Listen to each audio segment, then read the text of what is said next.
क्या 4.3 मीटर लंबी इस इलेक्ट्रिक क्रॉसओवर को खरीदना वर्थ है? क्या सचमुच ये 300 किलोमीटर तक का रेंज देती है? और क्या सचमुच इसके सेकेंड रो में बैठने पर आपको लाउंज वाली फीलिंग या बिजनेस क्लास वाली फीलिंग आती है? इन सारे सवालों का जवाब हम इस वीडियो में तलाशने की कोशिश करेंगे। हेलो और वेलकम दोस्तों, मैं सोनम गुप्ता कार वाले हिंदी के इस नए वीडियो में आपका स्वागत करती हूँ।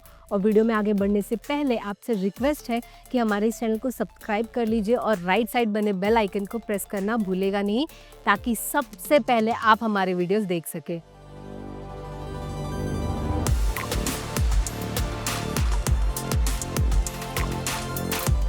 विंसर ईवी पर हम पहले भी कुछ वीडियोस कर चुके हैं, जिनका लिंक आपको डिस्क्रिप्शन बॉक्स पर मिल जाएगा या आप हमारे चैनल पर जाकर उसे देख भी सकते हैं।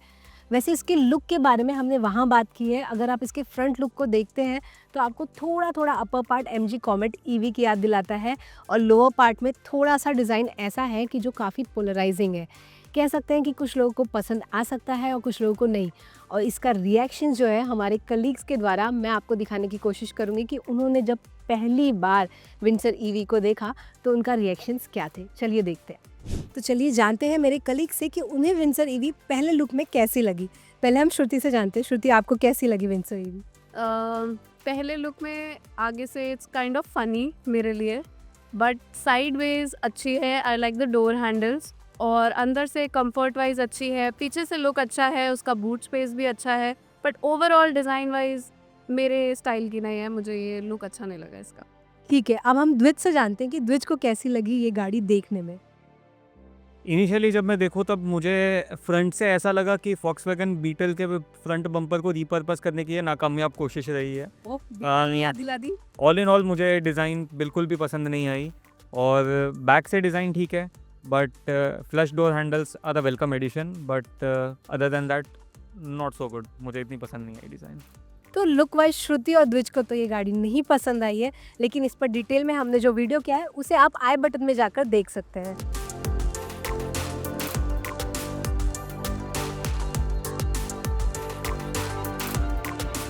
विंसर ईवी को आप 10.25 लाख से लेकर 14.5 लाख रुपए की एक्स शोरूम प्राइस पर खरीद सकते हैं।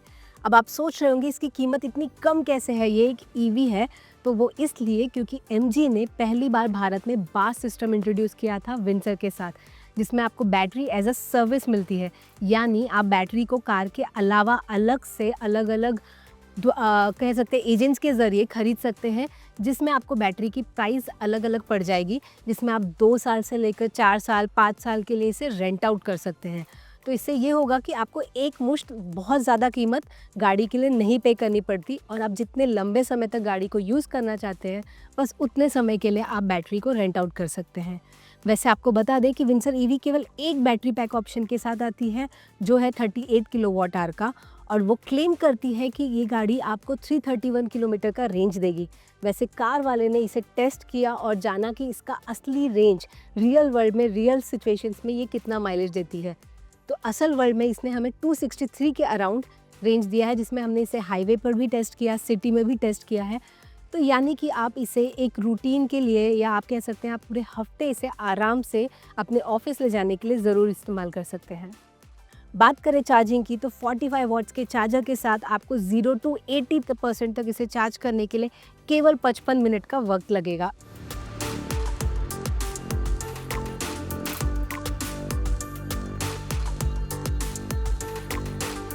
वीडियो की शुरुआत में ही मैंने आपको बताया था कि हम इसके कुछ ऐसे फीचर्स की बात करेंगे जो इसे बहुत ही स्पेशल बनाते हैं और कुछ ऐसे फीचर्स जो इसमें बेहतर हो सकते थे या दिए जाने चाहिए थे। तो सबसे पहली नज़र मेरे ख्याल से आपकी भी स्क्रीन पर गई होगी, जो पूरे एक छोटे लैपटॉप जितनी साइज़ की आती है। 15 इंच के ऊपर की स्क्रीन है, which is very huge, but इसको इस्तेमाल करते वक्त हमें लगा कि इसका UI थोड़ा और बेहतर हो सकता था।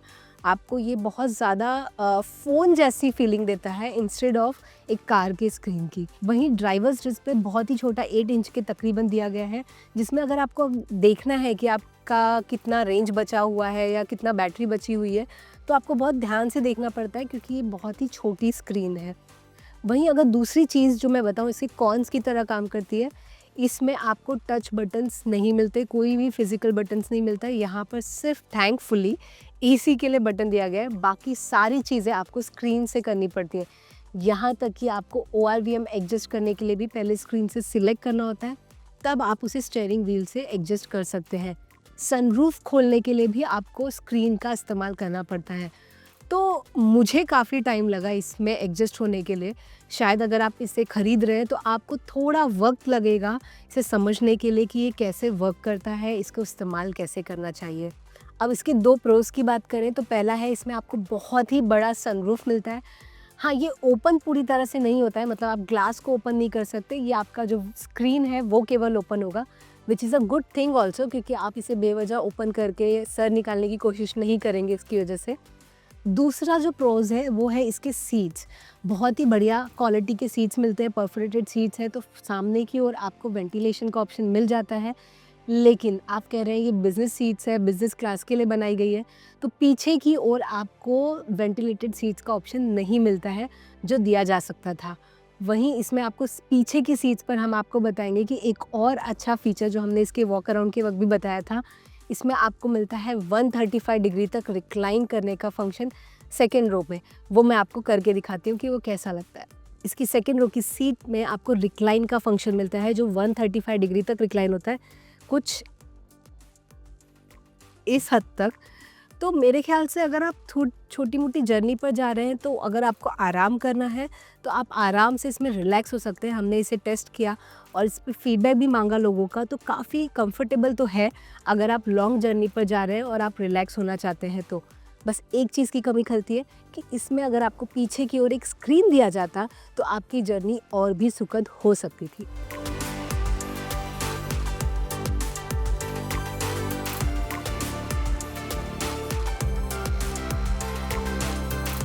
तो इस ईवी के ड्राइव एक्सपीरियंस के बारे में बताने से पहले हम आपको बताना चाहेंगे कि इसे शुरू कैसे किया जाता है, क्योंकि ये आम गाड़ियों की तरह इसमें आपको कोई भी स्टार्ट स्टॉप का बटन नहीं मिलता है। बल्कि अगर आपने कभी कॉमेट चलाई होगी तो आपको समझ आएगा कि इसे आप अनलॉक करते हैं और इसके अंदर जब आकर बैठते हैं तो ये गाड़ी अपने आप स्टार्ट हो जाती है। अब आप सोच रहे होंगे गाड़ी को बंद कैसे करना है, तो वैसे तो आप गाड़ी से बाहर निकलेंगे और अगर आप बंद करने का बटन दबाएंगे ऑफ़ करने का तो गाड़ी अपने आप बंद हो जाएगी। इनफैक्ट अगर आपके विंडोज़ नीचे हैं तो वो भी अपने आप अप हो जाएंगे। अगर वो भी नहीं करना चाहते, आप किसी ऐसी सिचुएशन में जहां आपको गाड़ी को बंद करना है मैनुअली, तो नीचे की ओर आपको एक किल स्विच मिलता है जिसे आप प्रेस करके गाड़ी को बंद भी कर सकते हैं। वैसे इसे शुरू करने के लिए आपको गाड़ी के ब्रेक पर पैर रखना है, उसके बाद आप एक्सीलरेटर पर जैसे ही पैर रखेंगे गाड़ी स्टार्ट हो जाएगी। आपको ड्राइव मोड पर उसके लिए डालना होगा। सो ये तो बात हो गई इस गाड़ी को स्टार्ट कैसे करना है, और इसे चलाना भी काफ़ी आसान है क्योंकि आपको इसमें बहुत ज़्यादा चीज़ें नहीं करनी पड़ती हैं। और अगर बात करें इसे आप कैसे ड्राइव मोड पर डालेंगे, तो यूजुअली इलेक्ट्रिक कार्स में यहाँ आपको एक डायल मिल जाता है। MG विंडसर में ऐसा कुछ नहीं है। यहाँ पर आपको स्टीयरिंग व्हील के ठीक पीछे एक टॉगल कह सकते हैं, स्टिक मिलता है जिससे आप इसे रिवर्स में, न्यूट्रल पे और ड्राइव मोड पर डाल सकते हैं। वहीं पार्किंग में डालने के लिए आपको इसे प्रेस करना होगा और ये पार्किंग पर चली जाएगी। इसके अलावा अगर इसके पावर आउटपुट की बात की जाए तो ये 134 bhp के करीब पावर प्रोड्यूस करती है, वहीं 250 Nm के करीब इसका टॉर्क है। इसमें आपको 4 ड्राइविंग मोड्स मिल जाते हैं जिसे आप स्क्रीन से सिलेक्ट कर सकते हैं। उसमें आपको इको प्लस, नॉर्मल और स्पोर्ट्स का मोड मिलता है। कह सकते हैं 3 ड्राइविंग मोड है, एक तो नॉर्मल ही है आपका। अगर आप इको से स्पोर्ट्स की ओर जाएंगे तो आपको वो पुल महसूस होगा, वो आपको गाड़ी में एक स्पोर्टी फील महसूस होगा। अगर आप नॉर्मल से स्पोर्ट्स की ओर जा रहे हैं तो इतना ज़्यादा आप फ़र्क शायद ना महसूस करें। लेकिन अंतर चारों ड्राइव मोड्स में है। आपकी जो बैटरी है वो बहुत ज़्यादा रिज़र्व मोड पर चली जाती है जब आप इसे इको में चलाते हैं, और स्पोर्ट मोड में आमतौर पर जैसे होता है बाकी EVs में, इसमें भी बैटरी थोड़ी ज़्यादा खर्च होगी, ज़्यादा कंजप्शन होता है पावर।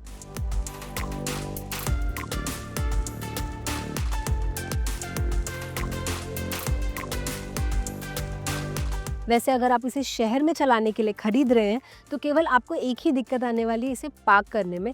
वैसे ये बहुत ज़्यादा लंबी तो नहीं है, लेकिन एक EV के लिहाज से अगर आपकी ये सेकंड कार है तो आप इसके बारे में सोचिएगा ज़रूर कि क्या आप एक इतनी बड़ी कार, सेकंड कार चाहते हैं या नहीं। दूसरा, इसकी जो रेंज है वो सिटी इस्तेमाल के लिए काफ़ी सफिशेंट है। अगर आप रोज़मर्रा में इसे ऑफिस से घर, घर से ऑफिस या वीकेंड्स को इस्तेमाल करने वाले हैं तो उसके इस्तेमाल के लिए ये आपके लिए परफेक्ट बैठ सकती है। आपको विंडसर ईवी का डिज़ाइन कैसा लगा, इसकी रेंज कैसी लगी, हमें कमेंट करके ज़रूर बताइए। और अगला वीडियो आप किस कार मॉडल पर देखना चाहते हैं वो भी हमें लिख भेजिए।